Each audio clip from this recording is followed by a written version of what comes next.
Queridos irmãos, celebramos hoje a grande solenidade do Natal do Senhor. A palavra Natal significa nascimento. E esta celebração se desdobra em 3 missas. Atualmente 4. No começo da tarde, nós celebramos, ou melhor, no fim da tarde, a missa da vigília, que é a missa da espera do nascimento. Então vem a missa da noite, que é essa que estamos celebrando, que é a missa do nascimento, em que nós contemplamos o fato mesmo do nascimento de Nosso Senhor. Na missa da manhã, celebramos o encontro do menino nascido pelos pastores que o adoram.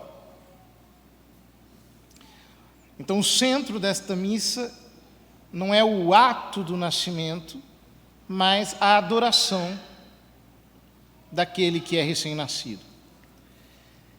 E na missa do dia, celebramos a contemplação desse grande mistério, ou seja, nós queremos entender quem é este que nasceu. Portanto, o mistério que nós meditamos nesta noite é o mistério do próprio nascimento do Senhor. E quando nós nos perguntamos sobre o nascimento de Cristo, nós podemos nos questionar: por que celebrar o nascimento de Cristo? E podemos até fazer uma pergunta mais profunda: o que é nascer? E por que o nascer é assim tão importante? Por incrível que pareça, essa pergunta não foi muito meditada ao longo da história da filosofia. Os filósofos sempre se preocuparam muito mais com a morte do que com o nascimento. Desde os filósofos gregos antigos, que definiram o homem como imortal, portanto estavam falando da morte, até os filósofos modernos, que se concentraram quase que a exaustão sobre o tema da morte, desde Kierkegaard até Heidegger. Os existencialistas mergulharam profundamente no tema da morte e, inclusive, transformaram-na no tema principal da filosofia e na questão a partir da qual a vida humana deveria ser, toda ela, revista. É evidente que eles não foram originais nisso. Também nisso receberam a influência da Igreja. Desde a antiguidade, esse preceito sempre nos acompanha. Memento mori. Lembra-te da morte. Lembra-te que morrerás. E de fato tem que ser assim, porque nós estamos caminhando para lá. Nós estamos num caminho cujo final é a morte, que para nós será um preâmbulo da vida eterna. Contudo, hoje nós não estamos celebrando a morte, nós estamos celebrando o nascimento de nosso Senhor Jesus Cristo. E o que é nascer? Nascer não é ser gerado. Ser gerado é o que acontece quando nós somos concebidos, no ato da concepção. É o momento em que a nossa vida começa, mas, no mistério de Cristo, é sobretudo o momento em que o Verbo se encarna. A segunda pessoa da Trindade se faz homem. E de fato nós celebramos a festa da Anunciação do Senhor. E nesta festa celebramos, por assim dizer, a festa da encarnação. Mas ainda assim, se o momento em que nós somos concebidos é o momento em que nós nos tornamos seres humanos, é o momento em que nós saímos, por assim dizer, do nada para a existência. O que é nascer? Nascer é, por assim dizer, o ato fundacional da nossa personalidade. Quando nós nascemos,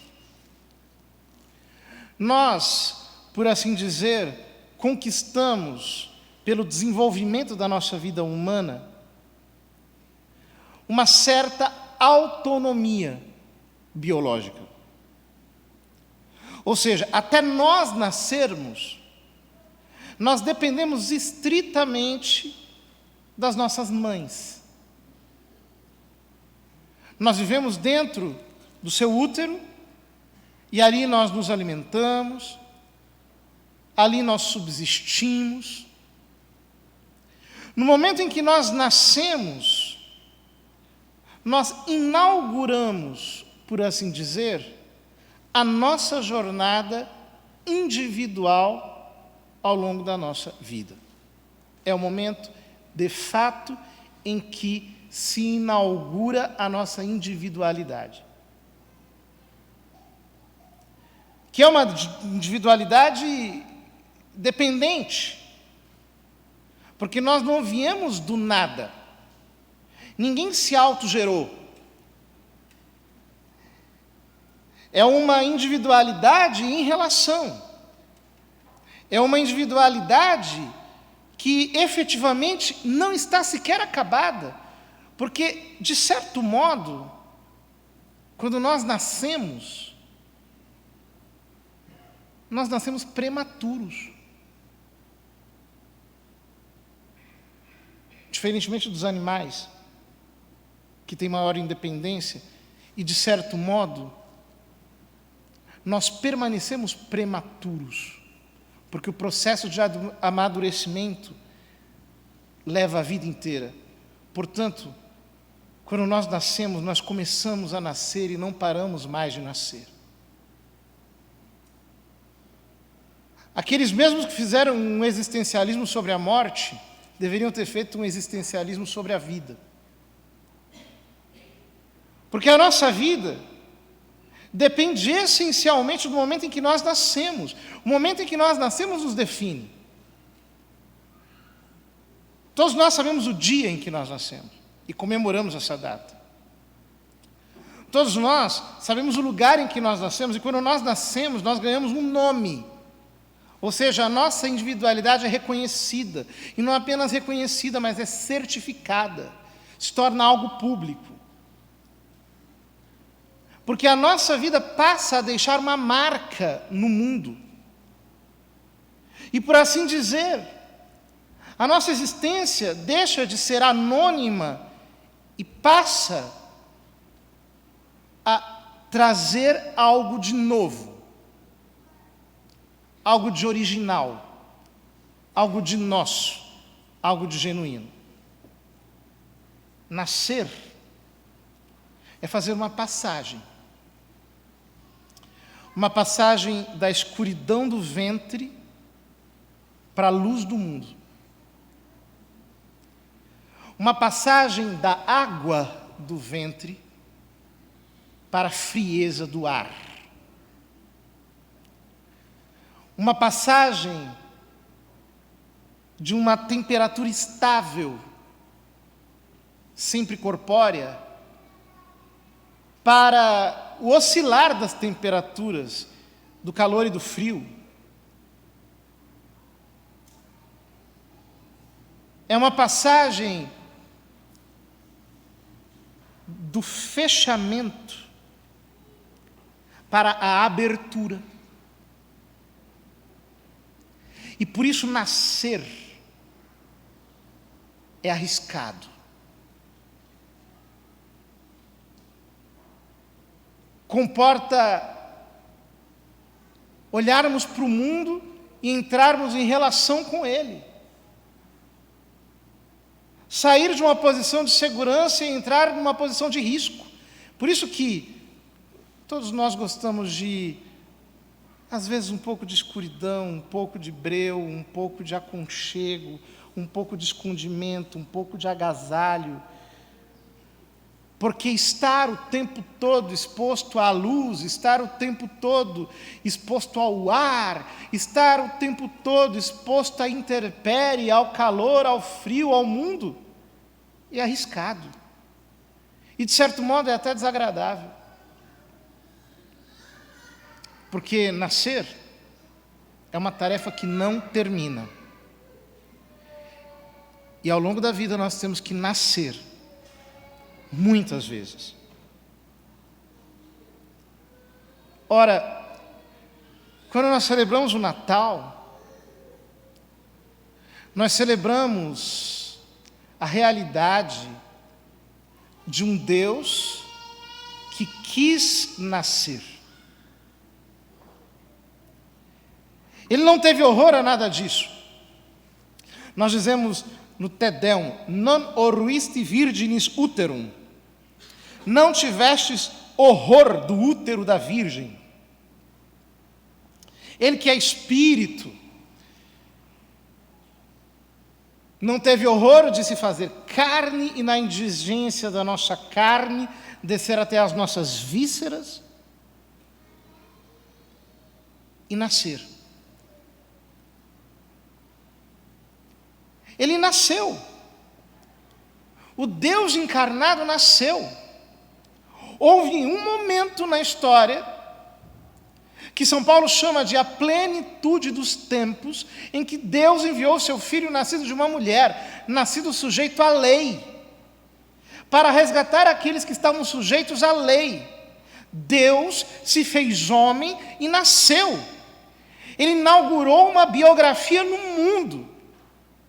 Ele aceitou o risco de viver aqui. E que riscos teve ele? Ele não se evadiu de nenhuma circunstância. Nós lemos aqui, no Evangelho de hoje, que naqueles dias César Augusto publicou um decreto ordenando o recenseamento de toda a terra. Este recenseamento foi feito quando Quirino era governador da Judéia. Todos iam registrar-se, cada um na sua cidade natal. Por ser da família e descendência de Davi, José subiu da cidade de Nazaré, da Galiléia, para a cidade de Davi, chamada Belém, na Judéia, para registrar-se com Maria, sua esposa, que estava grávida. Nesse contexto histórico, neste contexto político, neste contexto social, nesse contexto incômodo, ele nasceu sem se evadir de nada disso. Eles se submeteram ainda ao incômodo de ter que viajar nos dias anteriores ao parto. Ele não se esquivou de nada disso. O Evangelho continua dizendo que enquanto estavam em Belém, quase que como de passagem, completaram-se os dias para o parto e Maria deu à luz o seu filho primogênito.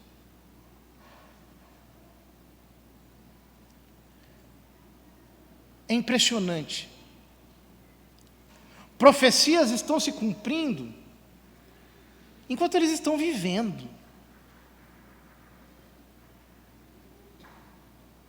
A profecia de Miqueias se realiza enquanto o imperador dá o seu decreto, enquanto o governador administra, enquanto acontece um recenseamento e, de passagem, ali se completam os dias. Esses dias que São Paulo chama de a plenitude dos tempos. Porque aquilo que é grande, magnânimo, se realiza de modo corriqueiro e trivial, sem efeitos especiais, em completo esvaziamento de qualquer glamour. Ela o enfaixou e o colocou na manjedoura, pois não havia lugar para eles na hospedaria. Aqui os padres da igreja viram uma imagem antecipada da paixão. São Lucas faz uma espécie de duplicata no seu evangelho. Assim, por exemplo, como o menino Jesus se perde 3 dias em Jerusalém, ele vai ser sepultado 3 dias em Jerusalém. Assim como ele nasce numa gruta, ele vai ser enterrado numa gruta.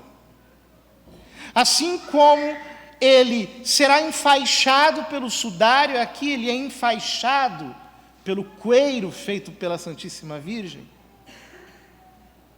Mas, sobretudo, ele é posto na manjedoura, o lugar em que os animais comem, para dizer que ele é o nosso alimento. É interessante porque a sequência do relato nos diz que na região havia pastores que passavam a noite nos campos, tomando conta do seu rebanho. Um anjo do Senhor apareceu aos pastores, a glória do Senhor os envolveu em luz e eles ficaram com muito medo. O anjo, porém, disse aos pastores: não tenhais medo, eu vos anuncio uma grande alegria que o será para todo o povo. Hoje, na cidade de Davi, nasceu para vós um Salvador, que é o Cristo Senhor. É interessante porque pastores e ovelhas estão no campo. Por que o anjo aparece para pastores e ovelhas? Porque nasceu na cidade de Davi o Salvador, que é Cristo Senhor. Ou seja, o que o anjo está dizendo é que ele é o descendente de Davi. Ele é aquele que se sentará sobre o trono real. Ele é aquele que vem para realizar as promessas que Deus havia feito pelos profetas à descendência de Davi. E o rei Davi, em Israel, era pastor. E os reis, frequentemente, eram chamados de pastores na antiguidade. Ou seja, o anjo aparece aos pastores e às ovelhas para dizer que nasceu o supremo pastor, nasceu o rei, nasceu o Messias de Israel. E ele vem para trazer o verdadeiro pasto. Ele vem para trazer o verdadeiro alimento para todas as ovelhas dispersas. Por isso, Maria deu à luz o seu filho, mas na verdade, ao dar à luz o seu filho, e São Lucas o chama aqui de primogênito, quem está nascendo é todo mundo junto com ele. Por isso que a glória, a luz do Senhor refulge sobre os pastores. Por isso que se realiza a profecia de Isaías, na primeira leitura: o povo que andava nas trevas viu uma grande luz. Para os que habitavam nas sombras da morte, uma luz resplandeceu. A imagem é de alguém que sai de dentro do útero. A imagem é de alguém que nasce. E ele continua mais embaixo dizendo: porque um menino nos nasceu, um filho se nos deu. Ele traz nos ombros a marca da realeza, e o seu nome é Maravilhoso, Conselheiro, Deus Forte, Pai da Eternidade, Príncipe da Paz. Essa profecia se realizava de maneira imediata na vida de Ezequias, que nasceria dentro em pouco, filho de Acás. Mas Ezequias era apenas uma figura do verdadeiro rei, do verdadeiro descendente de Davi. É impressionante porque O próprio profeta diz que o seu nome é maravilhoso, conselheiro, El Gibor, Deus forte, Pai da eternidade, príncipe da paz. Quem é que pode ser tudo isso, a não ser um Deus encarnado? Como essa profecia realizar-se-ia se não fosse pelo Deus que se fez homem? Por isso, o anjo lhes diz: hoje na cidade de Davi, nasceu para vós um Salvador, que é o Cristo Senhor. Isso em hebraico se diz, é o Mashiach Adonai. A palavra Adonai era usada pelos judeus para falar de Deus. O que o anjo está dizendo é que este Messias é Deus. Ele é o próprio Deus que se fez homem. Isto vos servirá de sinal. Encontrareis um recém-nascido envolvido em faixas e deitado numa manjedoura. Ou seja, Jesus chega no mundo com a identidade da sua missão, marcado para morrer, o Cordeiro de Deus que tira o pecado do mundo. Ele nasce com a missão de deixar a marca definitiva na história da humanidade.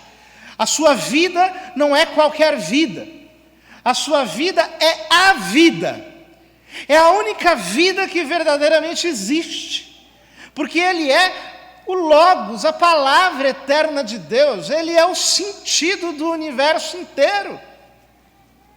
Desde aí, a vida dos santos não será outra coisa senão uma parcela da sua vida.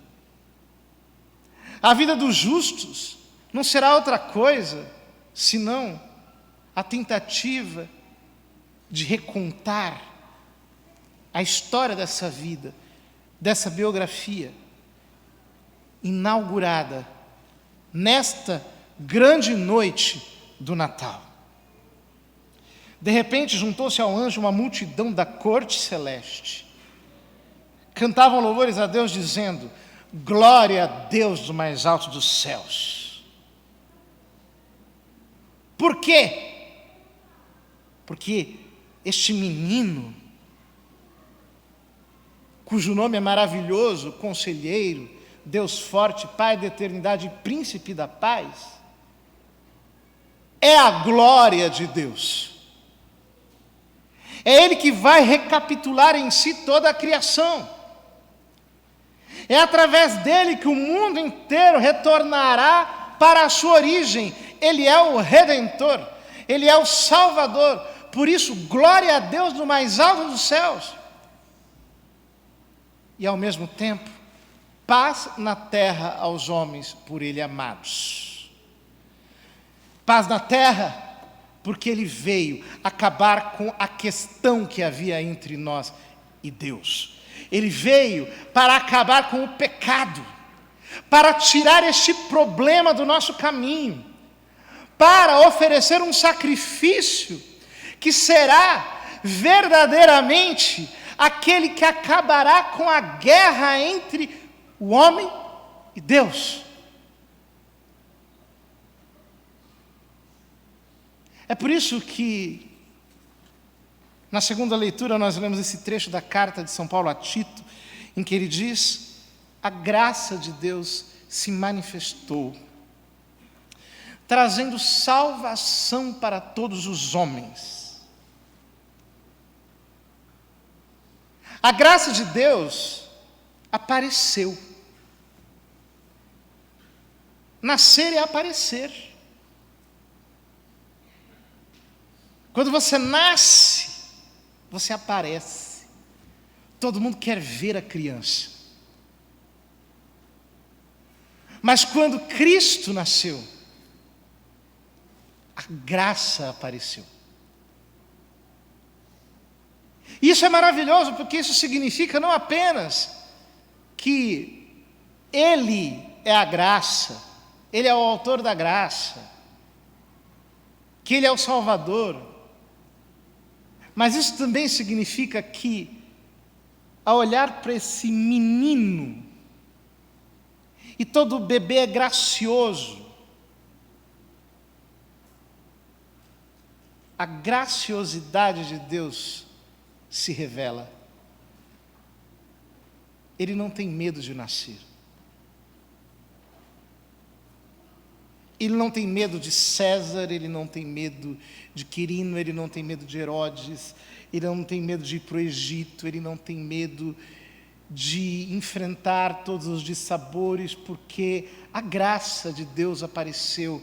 E quando a graça de Deus aparece, ela torna a vida graciosa, ela tira o nosso medo de viver, ela tira a angústia de morrer.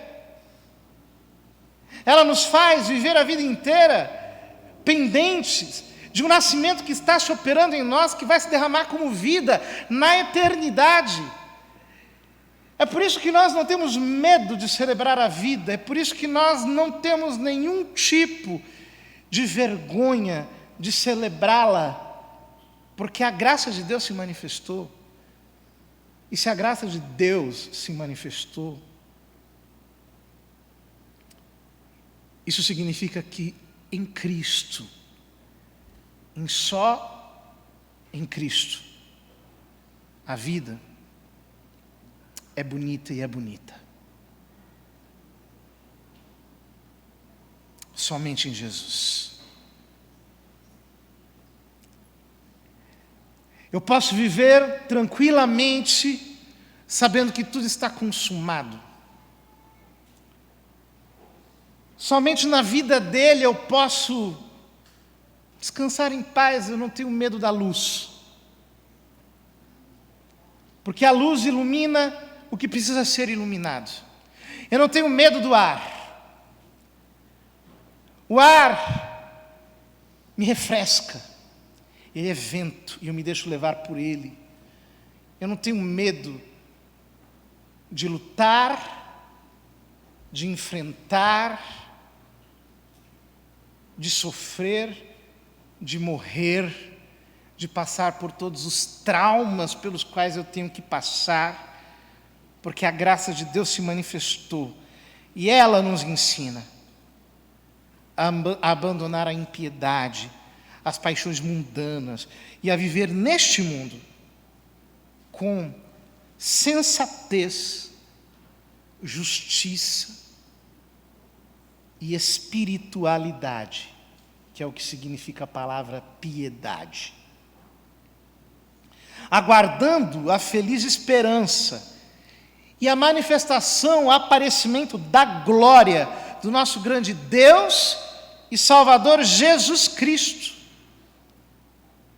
Ele se entregou por nós para nos resgatar de toda a maldade e purificar para si um povo que lhe pertença e que se dedique a praticar o bem.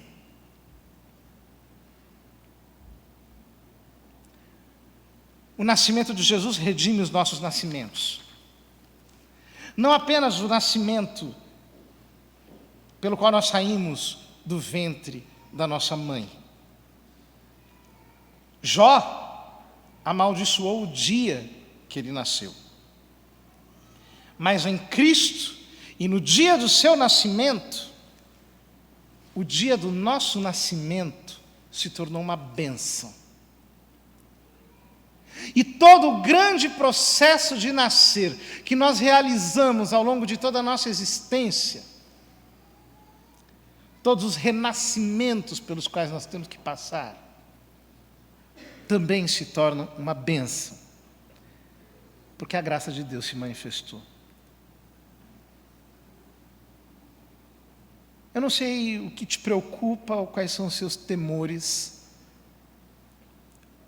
ou qual é o novo nível de desafio que a vida apresenta para você proximamente. Eu só quero lhe dizer que não tenha medo, porque hoje nasceu para nós um Salvador que é o Cristo Senhor. Hoje a graça de Deus apareceu para nós. Não há por que ter medo de nascer. Nasça quantas vezes for preciso. Nasça quantas vezes for necessário. Deixe-o nascer pela luz da fé,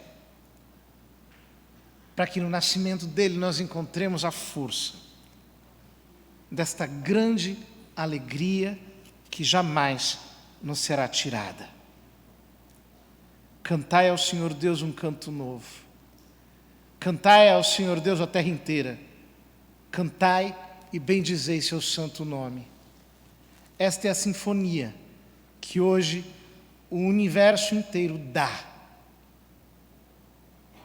na voz sacerdotal deste bebê que chora. O nascimento é a passagem também da mudez para a fala. Nós nascemos gritando. E no alto da cruz, Jesus morre gritando. Com um grande grito, expirou. Tudo está consumado. Tudo está pago. No choro desse bebê, o universo inteiro é recapitulado para dar glória a Deus. Com todas as nossas alegrias, com todas as nossas tristezas, com tudo isso que a gente chama de vida.